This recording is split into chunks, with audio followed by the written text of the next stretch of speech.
Hai Tribuners, kembali lagi di podcast Malang Live bersama saya Dita Oktavia yang akan memandu jalannya podcast kali ini.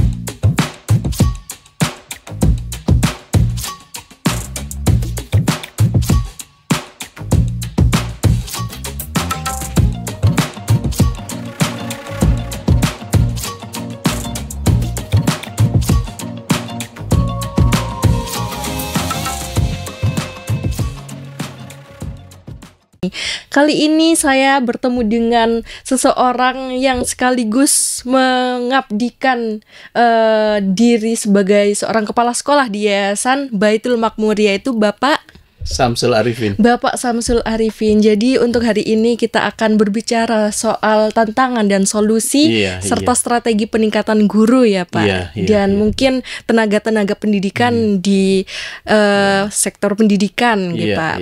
Nah mungkin menuju ke pertanyaan awal sebagai seorang kepala sekolah atau pemimpin di satu sekolah atau di satu yayasan.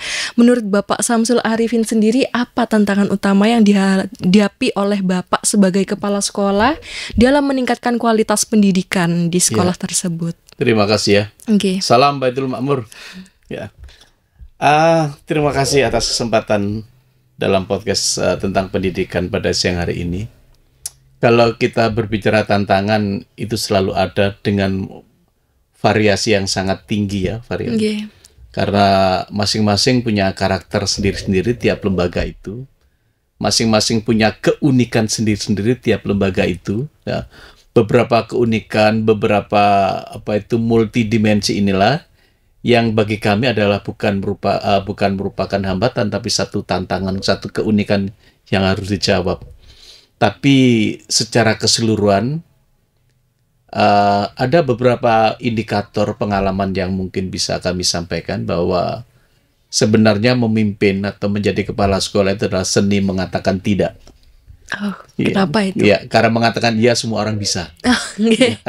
Kalau mengatakan tidak, kalau di menet itu banyak sakit hatinya, banyak berakibat sakit hati. Ya itu, jadi hanya seni mengatakan tidak saja. Yang kedua, yang pengalaman kami di beberapa lembaga pendidikan, ya negeri ya swasta ya, bahwa ketauladanan itu jauh lebih baik, kalau saya katakan lebih baik daripada 1000 nasihat. Ketauladanan. Sehingga kalau ketauladanan itu sudah bisa kita tampakkan menjadi pembiasaan, maka untuk merubah kondisi itu relatif bisa terbantu oleh keteladanan. Tapi kalau kita tidak mengawalinya, kita bisa tidak mentauladaninya, ya kita pengalaman sih banyak-banyak hambatan. Sehingga bukunya Ki Hajar ajarannya Ki Hajar Dewantara itu tepat sekali untuk diterapkan di semua lapisan dan semua dimensi pendidikan ya.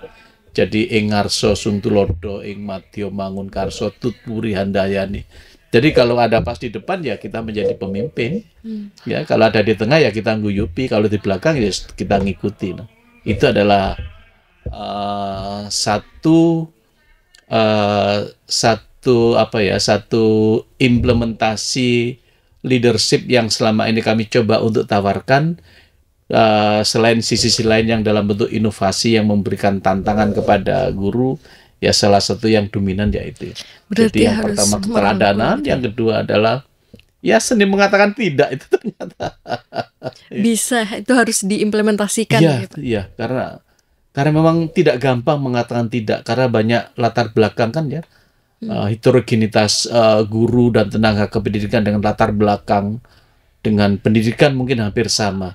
Tapi latar belakang keluarga, latar belakang lingkungan, banyak latar belakang yang membesarkan semuanya ya.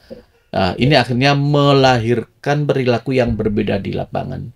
Padahal kita minta standarisasi. Standar yang kami inginkan adalah, ayo kita memberikan mahkota kepada anak-anak produk dari pendidikan kita. Mahkota pendidikannya itu apa? Perubahan perilakunya anak-anak.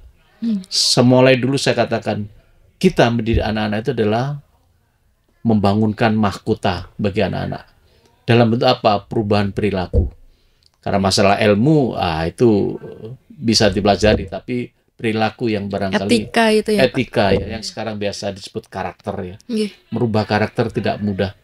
Karena anak pun mengalami hal yang sama, punya latar belakang yang berbeda-beda kan ya. Iya. Apalagi posisi Bapak ini sebagai seorang pemimpin, Pak, berarti harus merangkul dari segala sektor ya. Merangkul semua lapisan. Semua lapisan dari guru, betul, tenaga karyawan, kependidikan, mulai tenaga pendidikan yang berpendidikan yang paling rendah, otomatis ya diajak untuk bernalar dalam durasi yang agak cepat sedikit, mungkin ya agak mengalami hambatan, tapi bagaimanapun juga itu adalah variasi. Itu adalah dinamika, ya. Di situ akan muncul berbagai macam persepsi, yes, biasa. Bagaimana Bapak bisa memposisikan di tengah-tengah berarti, Pak? Iya. Makanya karena posisi itu sebagian orang mengatakan tidak mudah, bagi kami juga tidak mudah, tetapi kami punya kunci bahwa keteladanan lebih baik daripada 1000 nasihat. Sudah, itu aja, wis. Nek, kalau kamu tidak mau mengerjakan, ya sudah, aku tak mengerjakan. Sampai kapan kamu meninggalkan? Kalau itu sudah menjadi kesepakatan, kita aja sudah. Oke, jadi mungkin menurut Bapak, terus bagaimana cara mengidentifikasi dan mengembangkan potensi, Pak, untuk guru-guru, sedangkan kita sebagai kepala sekolah, Pak, itu bagaimana cara memposisikannya dan mengidentifikasi cara yang paling efektif dalam mengembangkan potensi di guru-guru dan serta karyawan? Ya, identifikasinya memang tidak sebentar ya, memang perlu waktu ya. Karena itu menyangkut, kalau sebentar kan biasanya agak demonstrasi yang dia tampilkan di depan kepala sekolah. Tapi karena waktu yang bisa menjawab, dari waktu itulah akan tampak keaslian mereka. Dan insya Allah kami punya berbagai macam cara pendekatan-pendekatan. Tapi bagaimanapun juga saya masih mengatakan pendekatan-pendekatan yang kita lakukan itu adalah manusiawi, humanistis ya. Jadi, dan selama ini kami tidak menemukan, berharap dulu betul-betul tidak menemukan orang-orang yang yang tidak bisa dirubah untuk anak-anak. Karena memang niatnya kan memang sudah menjadi guru ya, sudah menjadi pendidik ya. Jadi maka proyeksinya akan kemana, dibawa kemana, mereka sudah tahu. Hanya mungkin keselip sekali, 2 kali, itu dalam batas-batas wajar. Karena mereka juga, saya katakan tadi, dibesarkan oleh lingkungan yang berbeda. Sehingga tidak jarang berbenturan juga oleh kepentingan anak-anak yang latar belakangnya berbeda. Nah, disitulah uniknya di dalam pendidikan. Uniknya.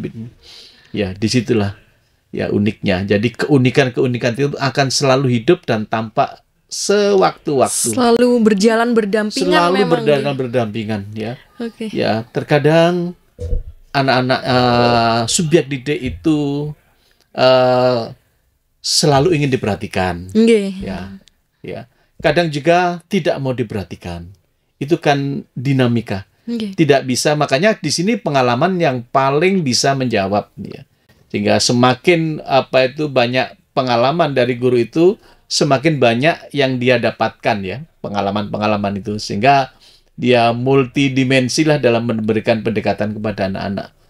Ya, kadang-kadang anak-anak kan ingin anak-anak itu bisa jadi pertanyaannya tidak bermutu, tapi tanya terus. Nah, pastikan bahwa anak-anak bertanya itu tidak ingin mendapatkan jawaban, dia hanya ingin diperhatikan bahwa ada sesuatu yang dia ingin. Belum tentu, belum tentu dia mengalami kesulitan. Ya, belum tentu. Nah, yang seperti ini akan tampak sekian tahun ke depan, anak itu hasilnya seperti apa. Setelah di bangku kuliah, setelah itu adalah di bidang pekerjaan loh. Sehingga kadang-kadang guru juga ada yang sedikit tersin loh. Emane yo arekku yo. Dhisik lho sekolah gak niat, tapi saya kok sukses. Nah, kan tidak bisa kita menjustis pada saat sekolah itu. Karena perubahan pada siswa, kami sering menyampaikan ada 6 tahapan.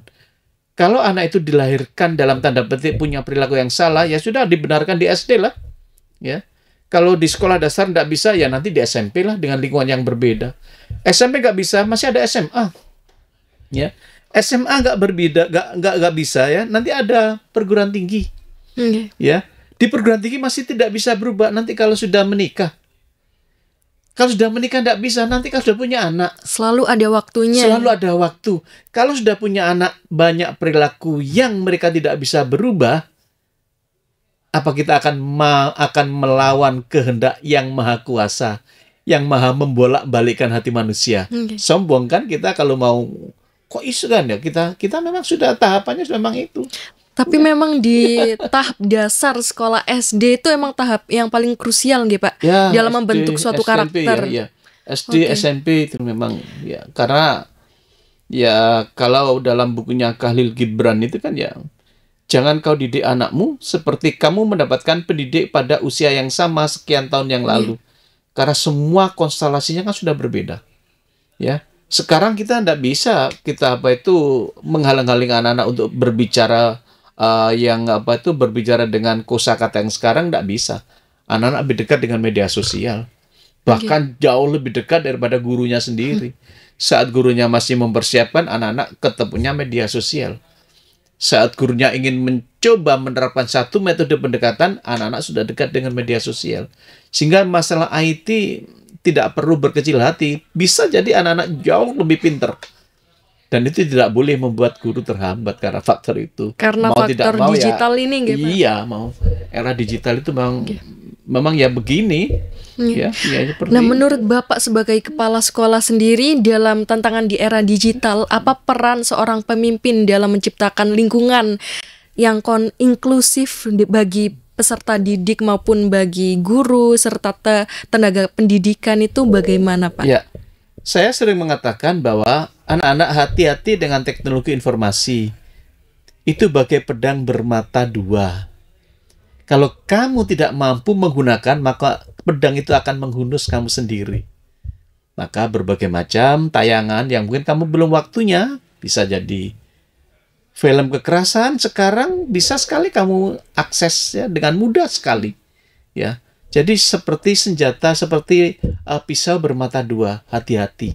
Kenapa? Anak-anak dan guru tidak tertutup, kemudian juga belum mampu mengikuti teknologi itu sendiri. Ya, dalam artian seperti apa? Anak-anak jangan WA-an kalau pelajaran. Kadang-kadang gurunya juga WA-an. Jadi artinya sikap kita kan belum bisa menerima dengan itu. Ya, jadi handphone ini juga pedang bermata dua juga ya. Bisa juga menjadi alat sumber teknologi, tapi bisa membunuh segala macam kepentingan-kepentingan yang lain yang selalu kita abaikan demi untuk bisa browsing, bisa segala macam. Tergantung kita pemegangnya. Ya, jadi bagaimana mengkondisikan ini? Ya selalu ada pesan-pesan moral, pesan-pesan pendidikan. Hati-hati dengan teknologi, hati-hati dengan teknologi.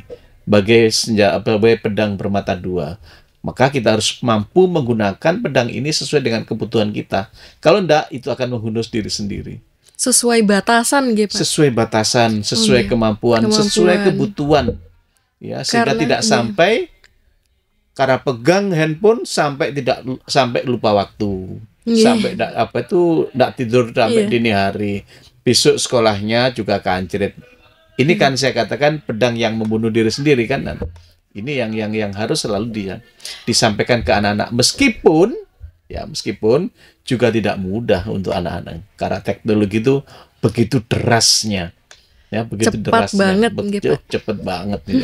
Anak-anak apalagi anak muda sekarang hidup memang pendidikan itu emang teknologi di dalamnya. Iya, teknologi untuk ada sekarang di dalamnya. Ya, teknologi makanya, ada di dalamnya.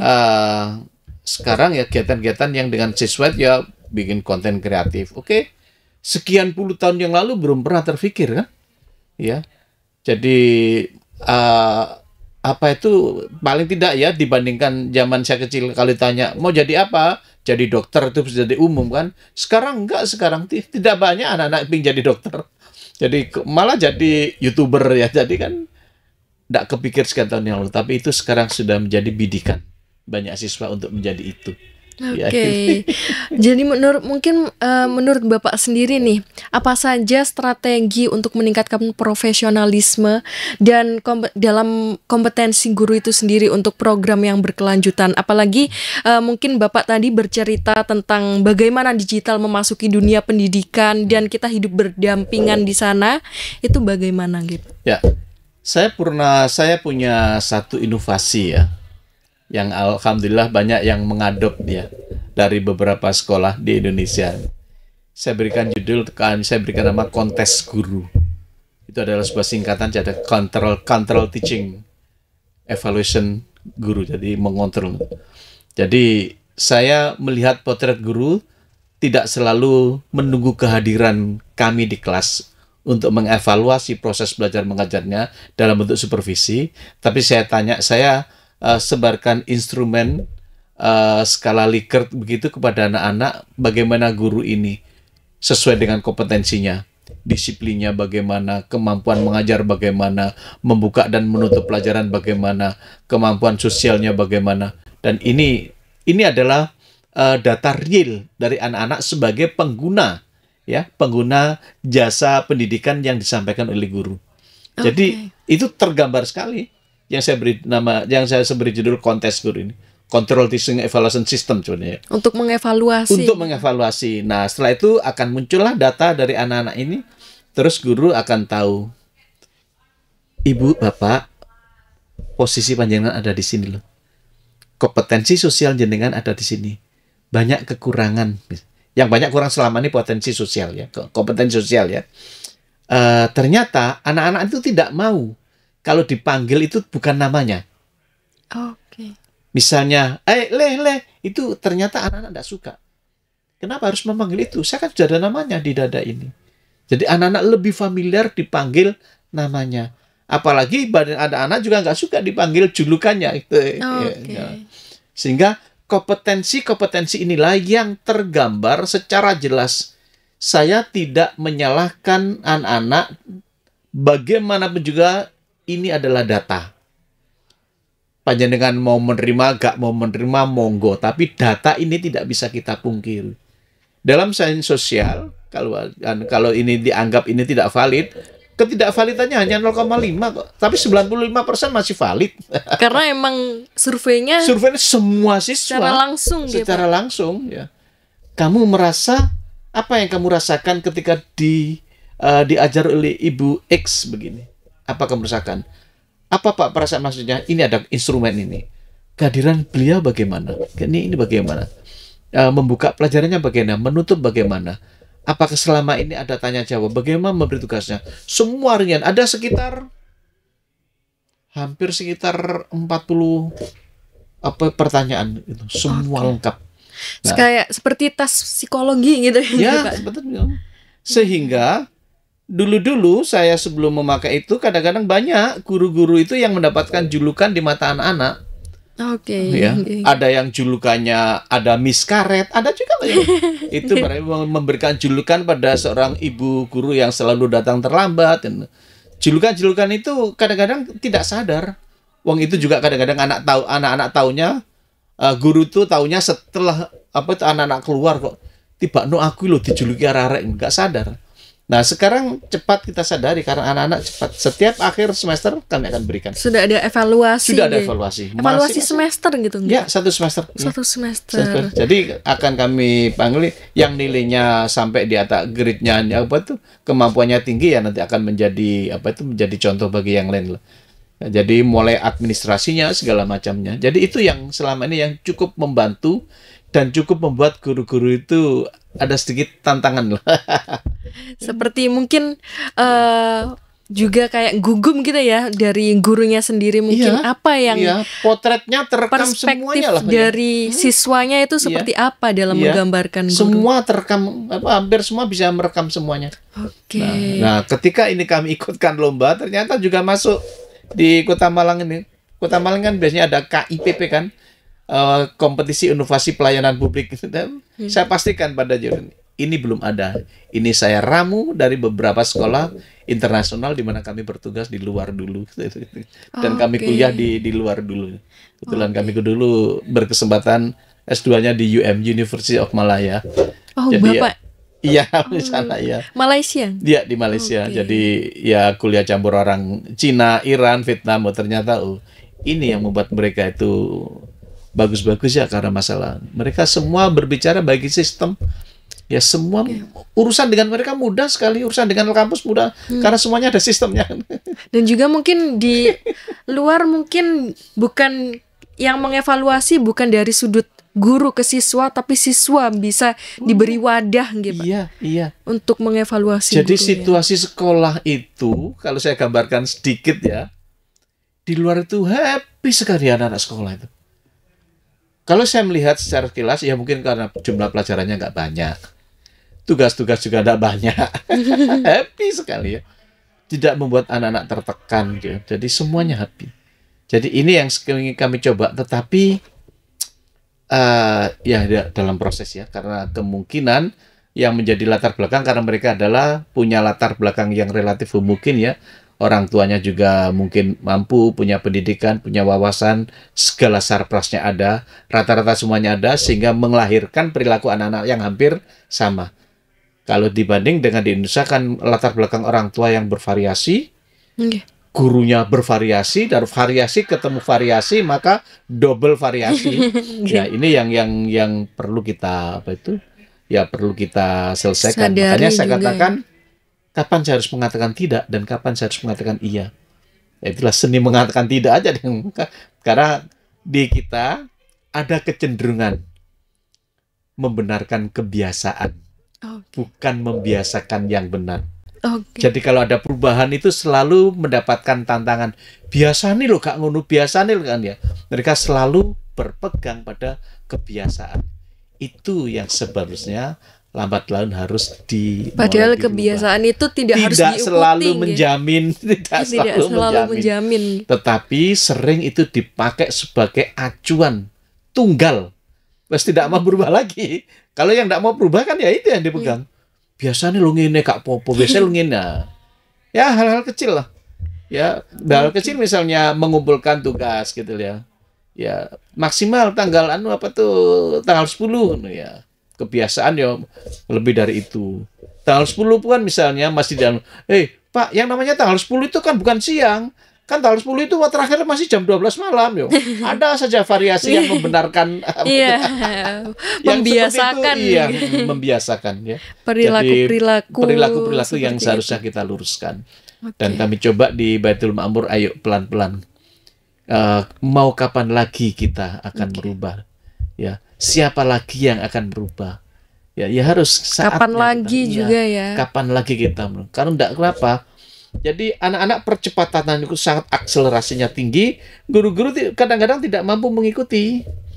Kalau tidak mau mengikuti, yang positif belajar, yang negatif frustasi. Kalau frustasi, tidak bisa kan kita mendidik dengan cara frustasi. Iya, benar. Sangat tidak mungkin kita mendidik harus dengan senang hati, ya, membawa suasana. Kalau sudah frustrasi karena ada kalah dengan anak-anak, emosi dengan anak, maka yang muncul tidak ada bisa disampaikan. Yang muncul tidak ada beauty-nya. Bondingnya itu nggak kuat, Pak. Ya ada.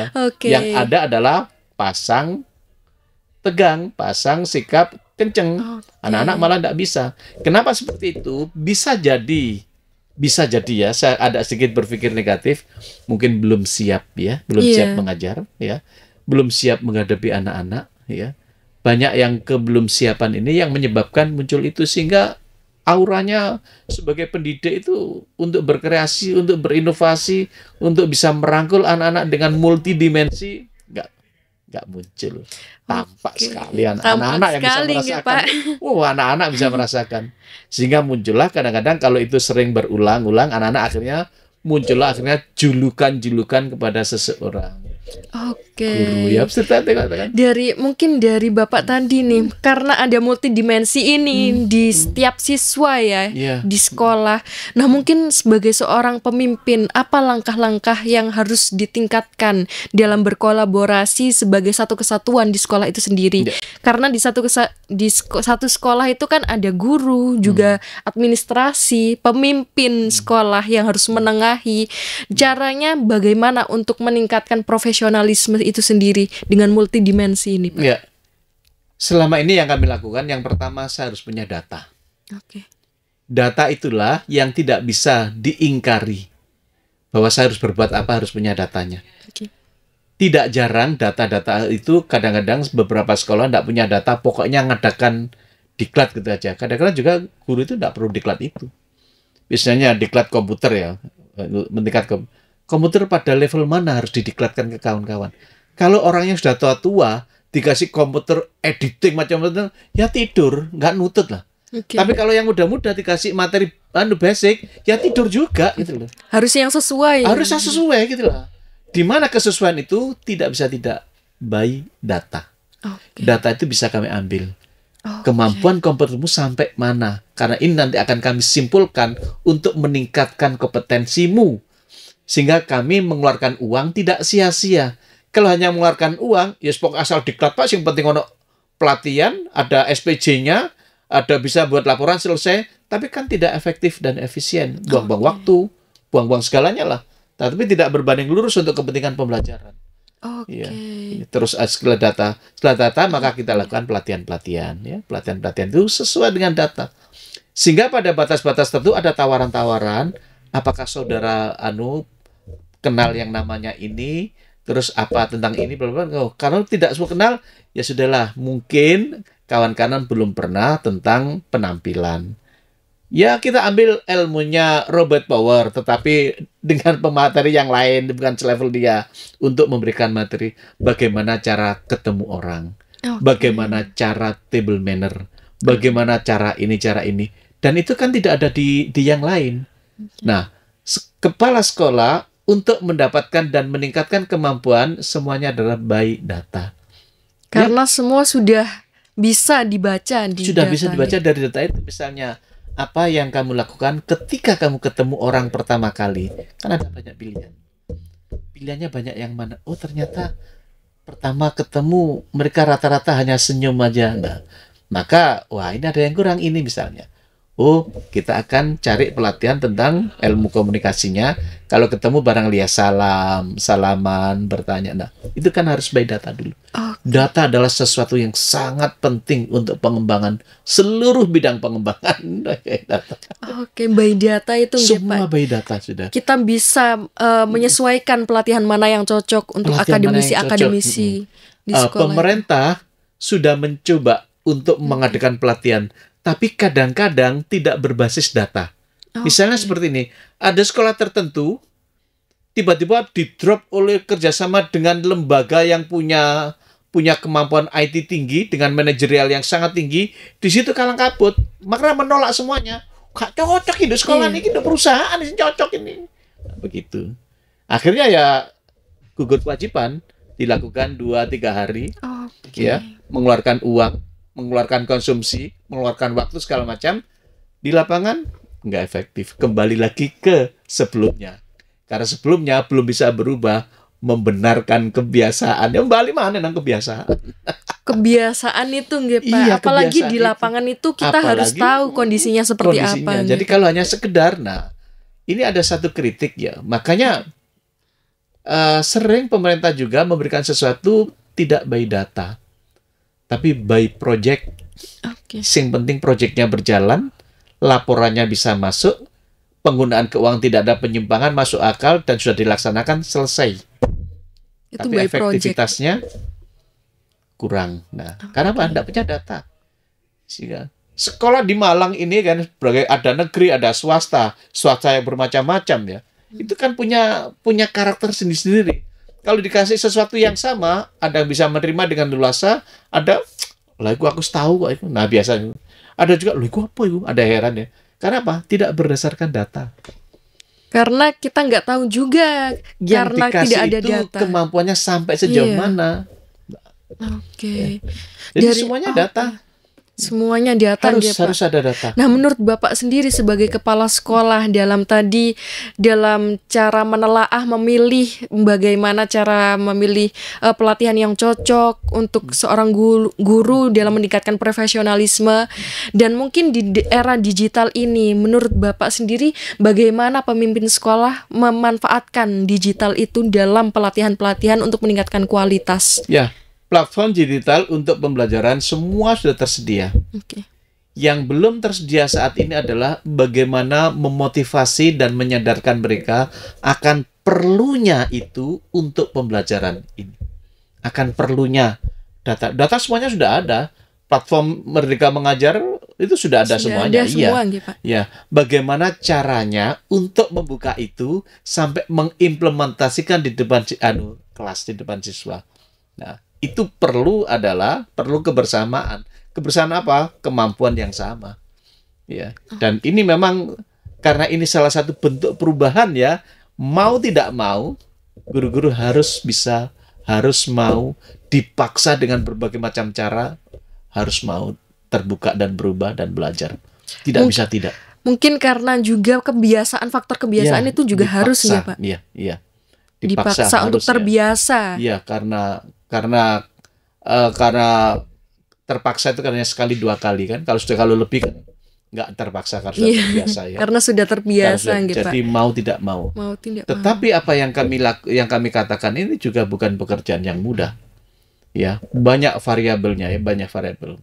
Misalnya sebuah riset ya tingkat produktivitas pegawai, bisa guru, bisa apa saja. Sebagian orang mengatakan produktivitas tinggi kalau gajinya tinggi. Ternyata itu tidak benar. Hasil penelitian tidak benar. Ternyata yang membuat tingkat produktivitas tinggi guru itu adalah suasana kerja, bukan gaji. Suasana kerja. Hasil riset loh ini. Diakui oleh di dunia, saya baca.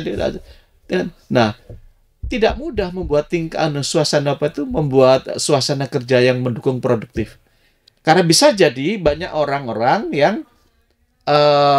sangat sibuk tetapi tidak produktif. Sibuk saja, sana mobile saja. Tapi last minute apa yang dihasilkan? Nggak ada itu. Nggak banyak. Karena nggak nyaman sama mungkin gitu. Bisa jadi nyaman. Ya. Iya. Sehingga kesibukannya hanya untuk mengalihkan gitu. Mengalihkan saja. Makanya dalam kondisi yang seperti ini, kalau jumlah pegawainya sedikit, ya langsung diperintah bisa. Tapi kalau jumlahnya sudah dianggap cukup, harus dibarengi dengan perintah dan SOP. Kalau pegawainya lebih banyak lagi, maka tiga-tiganya, perintah, SOP, dan keteladanan. Itu jadi satu paket. Sudah, kalau pegawainya banyak, sudah. Keteladanan, sudah. Ya, keteladanan. Iya, keteladanan. Nah, beberapa perusahaan yang sudah tahu tentang itu, maka keteladanan itu ya bisa, bisa ada. Kadang-kadang ya masalah gaji tetap ya menjadi prioritas, tapi itu bukan satu-satunya membuat produktif. Maka ada gathering itu kan dalam rangka juga mempertemukan perasaan ya, gathering gitu. Bonding ya segala macam lah. Ya, itu akan membantu tingkat produktivitas, akan menyambung perasaan dalam perasaan biar nyaman itu ya dengan bonding dengan segala macam itu. Menurut Bapak ya kalau pegawai sedikit tadi katakan diperintah sudah semua, gak kerja ketok. Jumlahnya dikit ya. Pada tingkat yang harus ada SOP tingkat tinggi. Pada tingkat tinggi, ya ini. Berlayer-layer ya. Karena mungkin ya nggak dibungkir juga nggih Pak, karena banyaknya akademisi itu nggih Pak yang harus mengikuti peraturan yang ada. Betul, maka apalagi SOP itu salah satu ya, bukan satu-satunya. Itu yang bisa mengontrol. SLP dibarengi dengan fakta integritas. Jadi kalau kita membuat satu justifikasi pada seseorang, sebenarnya bukan menjustifikasi. Ini loh, kamu sudah kontrak prestasi dengan kami. Kalau kontrakmu seperti ini, loh, saya kok didapat sanksi. Loh, saya nggak memberi sanksi. Kamu yang sudah menyepakati ini akan dilakukan. Ini loh ada di kontrak prestasi. Sesuai awal sudah. Itu semuanya bisa mengatasi, tapi tidak semudah itu bisa kita lakukan. Ada unsur kemanusiaan, ada unsur kedekatan, ada pertimbangan dia akan cari pekerjaan banyak variabel. Variabel X-nya ini variabel banyak X-nya itu kalau berjajar itu juga jadi penghambat. Pada sisi lain bisa jadi motivasi, tergantung kita bagaimana menggunakan variabel-variabel yang tidak satu rangkaian tadi. Yang tidak masuk di struktur iya, itu, masuk di Pak. struktur itu. Oke, menurut Bapak sendiri nih, bagaimana apa saja sih indikator-indikator keberhasilan bagi seorang pemimpin di sekolah? Yang pertama, saya masih tetap gaji itu iya, tapi tidak masuk di dalamnya. Jadi kalau diterjemahkan agak susah. Iya gaji, tapi tidak masuk di dalamnya. Ya, dalam artian apa? Tetap bahwa kami menghitungnya adalah bagaimana dia nyaman di sekolah, nyaman di kantor, nyaman di tempat kerja. Sebagai seorang pemimpin. Iya, indikator nyamannya apa? Orang disiplin itu pasti nyaman. Kalau dia tidak disiplin, pasti ada tidak nyaman yang buat dia ogah untuk berangkat lebih awal. Orang disiplin, orang nyaman itu pasti tidak selalu sebelum waktunya sudah menunggu pulang. Pasti setelah waktunya baru sekian lama baru berangkat pulang. Jadi indikatornya jadi membuat nyaman. Ya. Membuat nyaman. Indikator nyaman itu adalah bisa cara kita berkomunikasi, ya. Bisa karena kita memberikan pemahaman gaji, pemahaman penggunaan gaji. Karena sebenarnya kalau apa itu mengukurnya sambil berguru kadang-kadang ya. Ibu bapak, panjenengan termasuk guru nakal, ya, atau guru profesional gitu. Jadi ini yang gampang jawabnya. Gimana Pak jawabnya? Ketika panjenengan ketemu sesama kawan, itu ngomong apa? Kalau ngomong ide, sampean guru profesional. Tapi kalau ngomong kekayaan, itu guru biasa. Tapi kalau ketemu kawan itu ngomong tentang kawan, guru. Sudah itu aja. Sudah, silahkan diterapkan. Jadi kalau saya ulangi ya, ketemu kawan, ngomong tentang kawan yang lain, itu. Tapi kalau ngomong kekayaan, itu guru biasa. Tapi kalau ngomong ide-ide untuk pekerjaan untuk keguruannya, itu yang guru profesional. 3 ini yang selalu saya. Kira-kira kalau ketemu, Bu, pondasinya. Pak, iya, berapa persen Ibu ketemu kawan-kawan setiap hari ngomong tentang sesama, ngerasani koncone? Berapa persen ngomong tentang kreditan di rumah yang belum lunas? Dan berapa persen ngomong tentang masa depan anak-anak di dalam produk pembelajaran kita? Berapa persen kita ngomong menyiapkan mahkota untuk anak-anak dalam bentuk perubahan perilaku? Coba dihitung. Yang sering tidak muncul jawaban, yang muncul adalah senyum-senyum. Saya bisa menggambarkan. Berarti masih belum berbicara pada level, yo po enak sekolah nih, yo po arek-arek iku, yo po, belum sampai ke sana. Paling masih, iki mang sampean kok oleh rego murah lah, guru biasa kan ya. Tapi nek ketemu sama guru ngomong koncone ya, guru nakal itu. Kalau ketemu ide gitu, berarti gurunya itu juga merasa mengabdi gitu, Mbak. Memang mengabdi di sekolah ini. Sebetulnya mengabdi itu boleh lah, tapi itu hanya istilah saja. Pengabdian itu kadang-kadang dipakai untuk membungkus itu, Mbak. Membungkus keterbatasan lembaga menghargai, maka istilah pengabdian dipakai sebagai payung untuk memaksa mereka. Karena mereka tidak punya posisi tawar. Misalnya ya. Jadi aku digaji 1 bulan 5 juta. Gak cukup, Pak. Ya, gak cukup ya, misalnya ya. Tapi mau dinaikkan juga, ini juga gak punya uang. Bagaimana biar cukup? Tapi aku tak tinggal uang ini, mencari penggantinya juga tidak mudah. Maka saya dipaksa untuk tenang dengan di label mengabdi ya. Engkau baranmu ditambah untuk akhirat. Ya bisa jadi benar. Tapi kan tidak selalu benar untuk tidak banyak, untuk tidak semua, tidak benar untuk semua orang dalam mempersepsi itu. Bisa juga dia memaksakan itu adalah benar. Karena apa? Mungkin kemampuan lembaga sudah tidak ada uang lagi untuk menaikkan. Ya. Tapi untuk menyelamatkan bahwa aku katain enggak, tapi gak ada duit, kan kadang-kadang ya bisa aja kan ada rasa malu, ada rasa enggan, ada gengsi dong. Coba ya kita mengabdi. Nah ini nanti barangnya tidak ternilai kapan di akhirat nanti. Ya tidak salah sih. Okay. Tetapi yang menjadi salah dan benar kan tergantung niatnya orang ini. Niatnya itu dalam membungkus, dalam di membungkus label ini, pengabdian itu. Kalau sudah di label oleh pengabdian, maka ya yang sering kita dengar di banyak media ya, jangankan 5 juta satu bulan, ya dibayar 500.000 satu bulan, ya buktinya datang itu. Ya, artinya ya mereka kerja tidak mendapatkan selera yang seimbang. Mereka hanya ingin dikatakan bahwa bukan pengangguran gitu aja, kan sebenarnya tidak boleh seperti itu. Kedua-duanya ya, antara yang memberikan pekerjaan dan yang mengerjakan harus berpegang pada sama-sama menguntungkan. Ya, kadang-kadang pekerja kadang-kadang sering dirugikan, terus dilabel lah, mengabdi. Ya tidak salah ya istilah itu. Kenapa harus diungkap? Bisa jadi sakjane aku ya kepingin mundakno, tapi gak ono sing tak gawe. Makanya kalau di tempat kami aku ingin mundakno bareng wong-wong, itu tidak salah, tapi juga belum tentu benar. Kalau hanya meningkatkan selera kawan-kawan, tidak dibarengi tingkat produktivitas, gak ada gunanya. Gak ada hasilnya. Ya, karena apa? Pak, saya ini jadi pegawai, pernah juga 1 bulan digaji sampai puluhan juta. Ya, puluhan juta ya ketika dinas di luar ya puluhan juta ya. Saya merasakan gaji itu besar sampai bulan ke-5, Pak. Bulan ke-6 gaji puluhan juta biasa, Pak. Hanya sampai bulan ke-5, wih gede ya. Sampai pada bulan ke-4, ke-5, bulan ke-6 biasa, bulan ke-7 sudah selanjutnya biasa. Produktivitas tidak menjamin berubah. Gaya hidup yang mungkin bergeser. Karena biasa kembali sudah, lagi. Iya. Sudah jadi kita terima uang satu bulan 10 juta pertama besar, tapi pada bulan kedua saya besar, makin terus. Ya biasa sudah. Karena gaya hidupnya sudah mengikuti, sudah berubah, sudah menyesuaikan. Jadi masih kesulitan lagi pada bulan ke-12, gaji 10 juta pun akan mengalami kesulitan lagi karena gaya hidupnya sudah bergeser. Sama rasa bersyukur ini gitu. Iya, ya itu yang kunci itu juga perlu disampaikan. Iya, ya kita. Makanya saya kalau ngomong dengan kawan, ayo ngomong dari hati ke hati aja.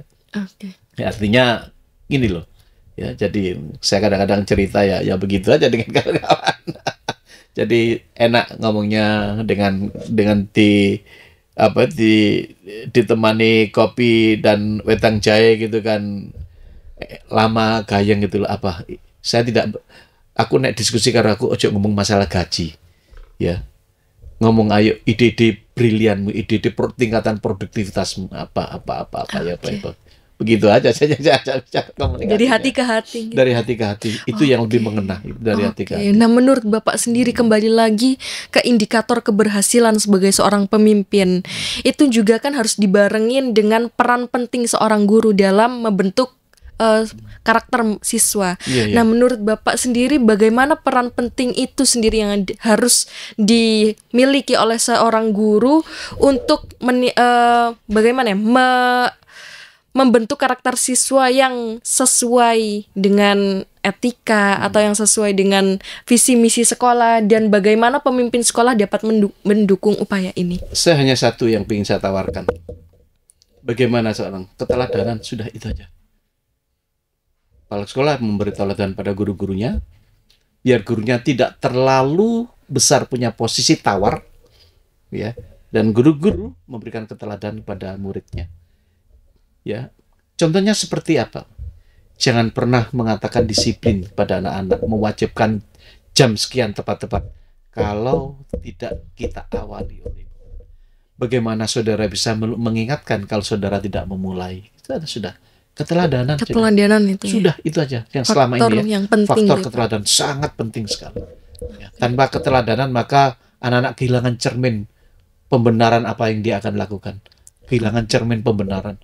Maka mereka akan mencari kebenaran-kebenaran yang lain yang mungkin belum tentu benar secara edukasi ya, secara pendidikan. Akhirnya keteladanan ya dia minta cari keteladanan melalui media sosial kan, yang liar tidak bisa kita kontrol kan ya. Kenapa? Bisa jadi gurunya juga belum bisa diteladani, bisa jadi. Ya, belum bisa diteladani. Belum bisa diteladani secara komprehensif ya. Mulai ucapannya, tindakannya, ya segala macamnya lah. Nah ini. Sama saja untuk bagaimana dari sudut pandang siswa, bagaimana cara siswa itu menghargai guru itu ya. Ya, karena sebenarnya substansinya ilmu memang nomor satu ya. Ya, science is power ya, kekuatannya ya, science itu ya. Tetapi karakter itu is more, lebih dari. Jadi ilmu nomor satu ya. Jadi karena memang ilmu ya, tetapi sikap, perilaku, akhlak itu adalah yang lebih utama, lebih dari ilmu itu sendiri. Jadi kalau berangkat dari itu, berarti ilmu akhirnya tergradasi di nomor 2. Kenapa? Karena ilmu yang kami sampaikan tadi bisa dicari di mana-mana. Iya. Ya, di YouTube ada. Hari-hari kita browsing, kita dapat. Ya. Ilmu bisa kita cari di mana-mana saja. Gitu. Ya, tetapi karakter is more, lebih dari. Maka karakter tidak bisa tidak. Harus ada keteladanan, harus ada contoh, harus ada ini. Karena harus ada pelatihan, harus ada pembiasaan, banyak variabelnya. Ya. Karena kita kalau sekarang ini mungkin membicarakan soal hubungan guru dengan siswa. Nah, mungkin dari menurut sudut pandang Bapak ini dalam menjaga hubungan baik, mungkin kita tambahin faktor X lagi dari orang tua, pihak luar sekolah. Menurut Bapak sendiri bagaimana cara menjaga hubungan baik antara sekolah, siswa dan orang tua, Pak? Selama ini kami punya pengalaman, orang tua itu senang kalau dilibatkan. Ya, orang tua itu senang kalau dilibatkan. Artinya, kalau sekedar mendapatkan laporan, orang tua yang karakter di kita barangkali ya, kalau mendapatkan laporan, belum tentu dia senang, karena laporan bisa dibuat. Tapi kalau dilibatkan, mereka punya waktu, punya kesempatan untuk melihat potret yang sebenarnya dari dalam, secara langsung. Misalnya seperti apa? Yang pengalaman nih, Bu, ini ekstrakurikuler putranya Pak Jenengan ini sudah melampaui batas maksimal untuk menggunakan dana. Padahal masih ada pertandingan lain yang harus diikuti dengan level yang lebih tinggi. Bagaimana kita duduk? Maka muncul, Pak, aku kok sing konsumsi narare, aku sing transportasinya, dan ini dilibatkan. Jadi mereka memang betul tahu, ya. Bahkan terkadang atau tidak jarang, Pak, anakku pokoknya pasangan ya apa carane maino, enggak kuabe aku senanggung, ada juga yang seperti itu. Nah, kita perlu juga menjelaskan. Jadi orang tua senang sekali diberikan kesempatan terlibat sehingga bisa memotret kondisi putranya sekaligus mengontrol kalau terjadi. Nah, ya kondisi ini sebenarnya kami juga dapatkan di luar. Di luar itu dulu ada namanya nomor absen ramah akademis ya. Jadi anak-anak yang nomor absennya sama, itu saya lihat ya, itu dikumpulkan jadi satu. Jadi menjadi saudara asuh gitu loh. Nomor absennya sama. Jadi nomor absen 1 di kelas 1, nomor absen 1 di kelas 2 itu jadikan satu. Nah, anak-anak ini didoktrin lah kasarnya ya. Kamu punya saudara ini ya. Kamu punya saudara. Jadi kalau kamu punya saudara kakakmu di kelas 1 ini atau di kelas 2 ini, kelas 3 ini, kalau kesulitan tolong tanya ke sini. Nah, kalau kamu mengalami kesulitan belajar bersama, tanyakan ke sini. Nah, saya lihat itu ya di Garden International School ya. Ya, setelah itu maka kalau mengerjakan tugas juga begitu. Aku mengerjakan tugas mau bertanya pada kakak kelas ya. Nah, diantar. Nah, ketika anak 2 ini sudah berdiskusi, orang tua akan nganggur. Maka orang tua berdiskusi sesama orang tua. Yang semula tidak kenal, sekarang menjadi kawan baru. Setelah semuanya selesai, mereka mungkin ya, bagi ekonomi maupun segala macamnya. Kasihan ya anak-anak habis kerja keras. Yuk kita ajak makan kemana gitu, kita ajak rekreasi, oke. Nah, berangkat sama-sama. Yang semula mereka tidak pernah kenal, tapi sekarang menjadi saudara. Nah, ini adalah salah satu cara bagaimana ini cara-cara ini kalau salah satu indikator untuk menciptakan sekolah ramah anak itu kami coba pernah lihat seperti itu dengan mengikut sertakan juga orang tua jadi menjadikan kakak kelas menjadi kakak asuh sehingga yang bawah ke atas itu adalah mencintai, yang atas ke bawah sudah menyayangi, sehingga tidak ada lagi perkelahian di sekolah. Yang ada itu kan hanya di kita. Merasa senioritas, saling memukul itu kan di kita. Kalau di sana ada model seperti itu. Sehingga kalau anak merasa kesulitan, tidak langsung minta petunjuk pada gurunya. Nanti ada levelnya. Minta petunjuk pada kakak kelasnya. minta diantar, dan orang tua dengan sukarela. Jadi sesama orang tua menunggu anaknya mengerjakan, dapatlah kenalan baru. Kenalan baru. Setelah mereka selesai mengerjakan, selesai urusannya, sekarang kenalan baru adalah momen rekreasi bersama suatu saat. Ada momen makan bersama hari itu dan hari lain, sehingga yang semula tidak kenal sekarang terjalin. Nah, ini bisa mengurangi, mendegradasi konflik-konflik secara horizontal. Jadi dari satu konsep strategi aja bisa menyebar, berpengaruh kemana-mana, nggih Pak. Oke. Jadi ini keramahan ini yang saya potret di luar, saya tertegun. Terus terang saya mengagumi, ini barangkali ya yang tidak dilakukan oleh banyak sekolah di negara kita, Indonesia. Kalau tidak dilakukan mungkin banyak hambatan, karena pernah juga saya coba dulu di salah satu SD, tapi juga tidak berhasil. Kenapa Pak?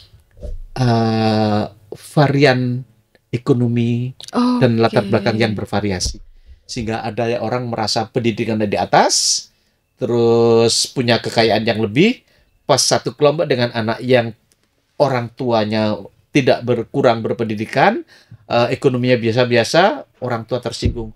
Lah musuh anakku dijambak tadi karena konfrontasi ini begitu kuat, maka daripada konflik berkepanjangan, oke, saya rubah konsep itu.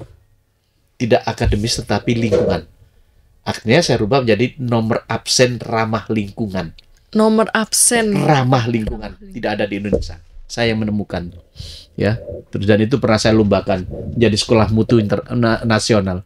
Jadi anak yang nomor absennya sama, tak gabung jadi satu dengan nomor absen di kakak kelasnya, tak serai sepetak lahan.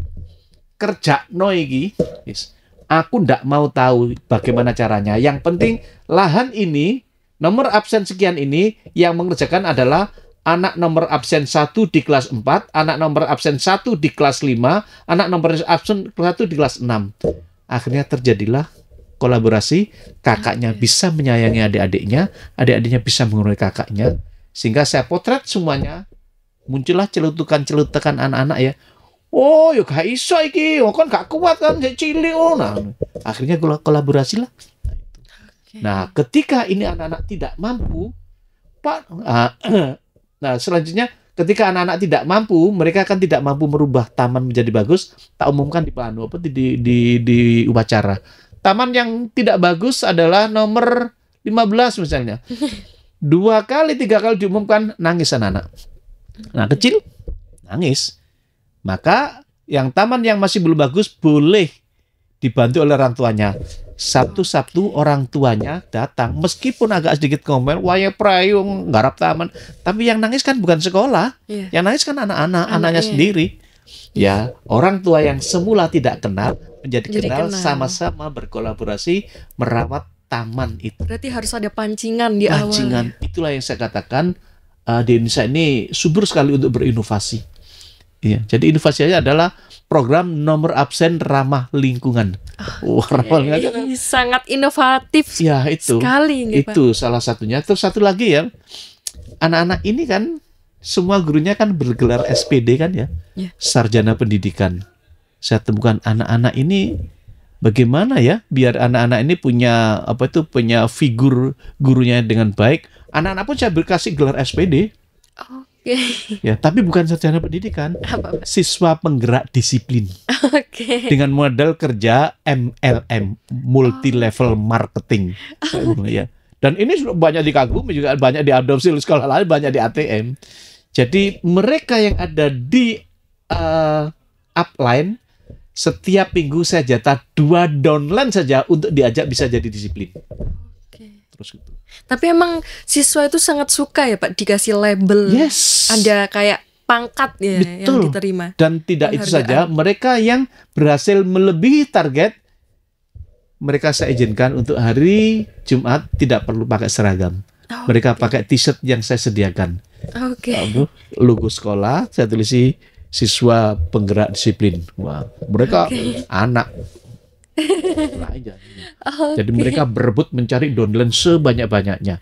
Sangat ya. inovasi. Dan setelah itu, banyak orang tua yang semula tidak begitu welcome, akhirnya ya kan, akhirnya ternyata memaklumi dan bisa menyadari pada diklat tahun kedua saya nol budget, semua dari orang tua yang semula kesulitan.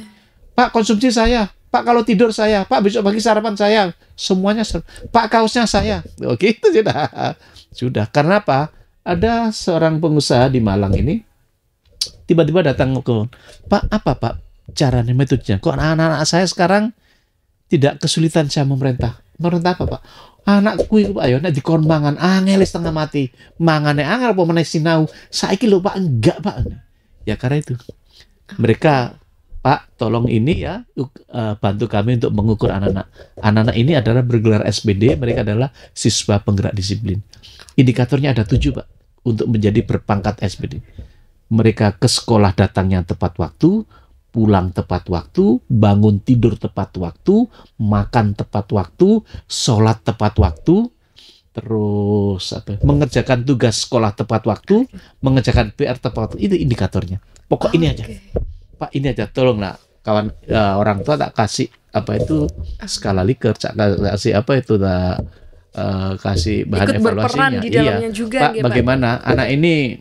Saya datang anak ini, tanya anak ini tepat waktu enggak. Anak ini bangun jam berapa? Anak ini tidur jam berapa? Makan jam berapa?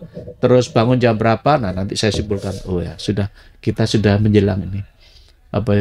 Itu sudah relatif bisa sukses, bisa kita kawal. Ya. Dan itu betul-betul benar-benar berpengaruh.